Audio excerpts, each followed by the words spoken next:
आइए जानते हैं आज की कुछ अंतर्राष्ट्रीय खबरों को। पहले एक नजर आज की हेडलाइंस पर। अंधेरी उपचुनाव में ठाकरे गुट को मिली एक तरफा जीत, इस बात ने किया हैरान। गोपालगंज उपचुनाव, तेजस्वी को अपनों ने लूटा। महाठग सुकेश ने फोड़ा एक और लेटर बम, केजरीवाल गहलोत पर लगाए गंभीर आरोप। दिल्ली वालों को राहत, आयोग ने हटाई चौथे चरण की पाबंदियां। आज 11 लाख दीपों से जगमग होगा संगम। तंजानिया की विक्टोरिया झील में पैसेंजर प्लेन क्रैश, 23 यात्री बचाए गए, 26 अभी लापता। इमरान खान और शहबाज शरीफ में होगी सुलह, पाकिस्तान के राष्ट्रपति ने की मध्यस्थता की पेशकश। सोने की कीमतों में उतार चढ़ाव लगातार जारी। शादी के बाद मीडिया के सामने आए पलक मुंछाल और मिथुन, रिसेप्शन पार्टी में पहुंचे सितारे। और लाइव मैच में रोहित शर्मा से मिलना इस फैन को पड़ा भारी, लगा लाखों का जुर्माना। बीजेपी की मदद से एकनाथ शिंदे द्वारा महाराष्ट्र में सत्ता पलट के बाद शिवसेना के उद्धव खेमे ने पहली चुनाव में जीत हासिल की। मुंबई के अंधेरी उपचुनाव में शिवसेना की उम्मीदवार ऋतुजा लटके ने 66,000 से अधिक मतों के भारी अंतर से जीत हासिल की। ऋतुजा लटके को समर्थन देने के कई दलों की घोषणा के बाद बीजेपी द्वारा अपना उम्मीदवार वापस लेने के बाद यह चुनाव वास्तव में एक प्रतियोगिता नहीं थी। ऋतुजा को कांग्रेस और रंकपा का भी समर्थन प्राप्त था, जो गत महाविकास अघाड़ी में सहयोगी थे, जो तख्ता पलट के बाद सत्ता से चली गई।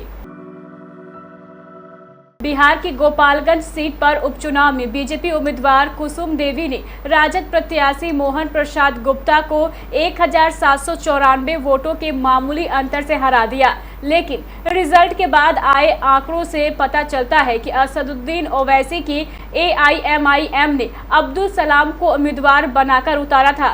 कहा जा रहा है कि उन्होंने भाजपा उम्मीदवार को चुनाव जिताने में महत्वपूर्ण भूमिका निभाई।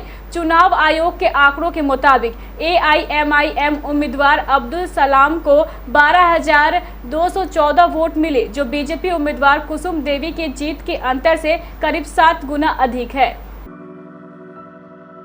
ठगी और जालसाजी के आरोप में तिहाड़ जेल में बंद सुकेश चंद्रशेखर ने दिल्ली के मुख्यमंत्री अरविंद केजरीवाल पर आरोपों की झड़ी लगा दी है। 4 नवंबर को सुकेश ने एक लेटर लिखकर आरोप लगाए थे। अब सुकेश ने उसी लेटर में कुछ और पॉइंट्स जोड़े हैं। साथ में अपने वकील के जरिए ये लेटर LG को भेजकर CBI जांच की मांग की है। इस नए लेटर में 4 नवंबर को लिखे दूसरे लेटर की बातों को और डिटेल में लिखा गया है। सत्येंद्र जैन और पूर्व DG तिहाड़ संदीप गोयल पर गंभीर आरोप लगाने के बाद सुकेश ने दिल्ली के LG को 3 और पेज की शिकायत भेजी है। नए लेटर में सुकेश ने अरविंद केजरीवाल और कैलाश गहलोत पर आरोप लगाया है। इससे पहले सुकेश ने अपने लेटर में सत्येंद्र जैन पर 10 करोड़ और तिहाड़ के तत्कालीन DG पर 12 करोड़ प्रोटेक्शन मनी लेने का आरोप लगाया था। दिल्ली की वायु गुणवत्ता सूचकांक यानी AQI में सुधार के रुख को देखते हुए वायु गुणवत्ता प्रबंधन आयोग ने राष्ट्रीय राजधानी क्षेत्र में ग्रेप के तहत लगाई गई चौथे चरण की पाबंदियों को हटा दिया है। रविवार को हुई समीक्षा बैठक में यह फैसला लिया गया। केंद्र सरकार के वायु गुणवत्ता आयोग ने वायु प्रदूषण कार्य योजना के अंतिम चरण के तहत 3 दिन पहले दिल्ली और राष्ट्रीय राजधानी क्षेत्र में इन पाबंदियों को लागू किया था। हालांकि समाचार एजेंसी ANI की रिपोर्ट के मुताबिक दिल्ली NCR के इलाकों में अभी भी स्मॉग का स्तर बरकरार है। देव दीपावली पर आज सोमवार की शाम पावन संगम तट 11 लाख दीपों से जगमगा उठेगा। इसके लिए तैयारियां पूरी कर ली गई है। पवित्र त्रिवेणी के तट पर मिट्टी के दीप रविवार को ही रख दिए गए। सोमवार दिन भर इन दीपों में तेल भरा जाएगा और शाम को शंखनाद व घंटा घड़ियाल के साथ उसे प्रज्वलित किया जाएगा। कार्तिक शुक्ल पक्ष की पूर्णिमा तिथि पर देव दीपावली का पर्व मनाया जाता है। संगम नोड से लेकर सभी घाट और संगम का सर्कुलेटिंग एरिया में 11 लाख दीप जलाए जाएंगे। इसे 22 सेक्टरों में बांटा गया है। प्रत्येक सेक्टर में 50-50 हजार दीप जलाए जाएंगे।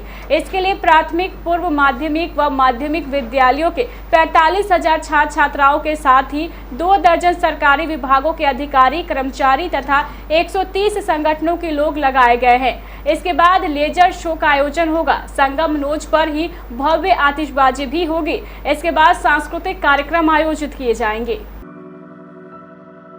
तंजानिया में रविवार को एक यात्री विमान एयरपोर्ट में लैंडिंग के दौरान झील में क्रैश हो गया।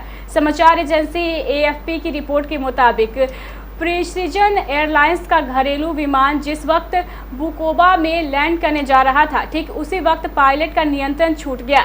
इसके बाद विमान एयरपोर्ट के पास झील में क्रैश हो गया। इस हादसे के सामने आते ही प्रशासन ने रेस्क्यू ऑपरेशन शुरू कर दिया। अब तक 23 यात्री बचाए गए हैं और 26 लापता है। स्थानीय मीडिया तंजानिया ब्रॉडकास्टिंग कॉरपोरेशन ने बताया है कि प्रिसीजन एयर का यह विमान बुकोबा में एक एयरपोर्ट पर लैंड करने का प्रयास करते समय विक्टोरिया झील में जा गिरा। विमान में कुल 49 यात्री सवार थे, जिनमें से 23 को अब तक बचाया जा चुका है। पाकिस्तान के राष्ट्रपति आरिफ अलवी और उनकी पत्नी बेगम समीना ने शनिवार को लाहौर में इमरान खान से मुलाकात की और उनके स्वास्थ्य का हाल जाना। करीब 3 घंटे तक उन्होंने पूर्व पाक पीएम से मुलाकात की। इस दौरान राष्ट्रपति आरिफ अलवी ने इमरान खान की पीटीआई और प्रधानमंत्री शहबाज शरीफ के बीच मुद्दों पर आम सहमति बनाने के लिए मध्यस्थता की पेशकश की। आरिफ अलवी ने इमरान खान के स्वास्थ्य का हाल जानने के बाद यह बात कही। स्थानीय मीडिया ने रविवार को यह जानकारी दी।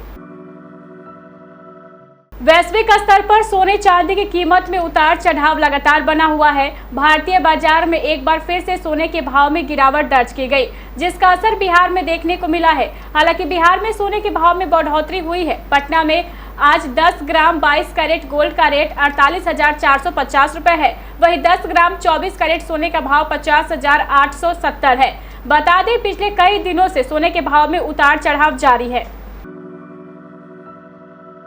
सिंगर पलक मुंछाल और म्यूजिक डायरेक्टर मिथुन ने रविवार को मुंबई में शादी कर ली। दोनों लंबे समय से एक दूसरे को डेट कर रहे थे।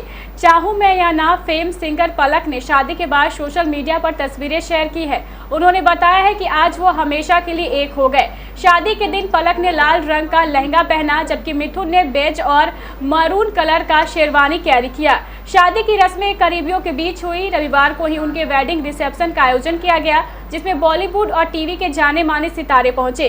पलक और मिथुन शादी के बाद मीडिया के सामने आए और फोटोज क्लिक करवाई।